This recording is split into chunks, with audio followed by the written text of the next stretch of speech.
It was strange. When I read the script, it just seemed so familiar. You know, it was about vampires. Obviously, I made a movie called Interview with the Vampire years ago, and I had no intention of making another one.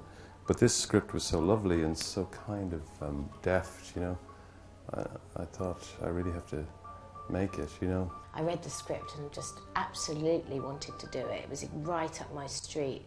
You know. I love Neil's films, and I love fantasy, and this particular genre, like a supernatural kind of. I wanted to do something like that, but with the grit of the reality that there is in this film. Gemma's an extraordinary actress and extraordinary physical performer, you know, and Saoirse's got this extraordinary haunted kind of concentration about her. So it was wonderful to work with both of them in this movie. It was fantastic working with Neil. I really wanted to work with him anyway.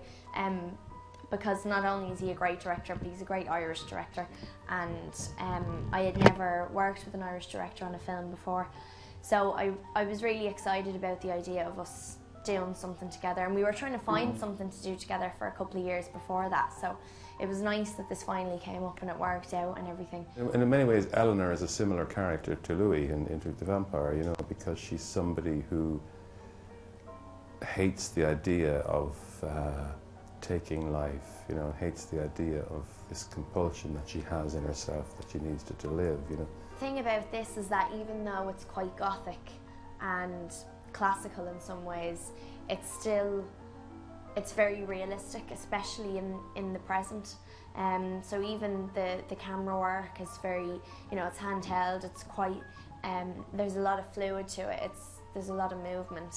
And I think, I don't know if this was what Neil was kind of setting out to do, I'm sure it was, but you can really see the difference in the look of the cinematography and the colours and just the feel of the film between past and present, you know. It's very rare that you read a script that's got a mother and daughter as the leads, and then it having this spin of them being vampires. But then when it became mother-daughter, it became much more about trappings, about protectiveness, about what it is to live your life with a secret, and you can't have relationships with anybody. And on the one hand, there was the mother-daughter relationship, the fact that it was about two women, the fact that it was about a different version of vampires in a way. You know, they didn't have teeth that grew, and they could go out in the daytime and stuff like that.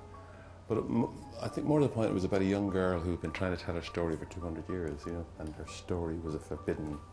The one rule she had been given from her mother was that never tell the truth about who you are, you know.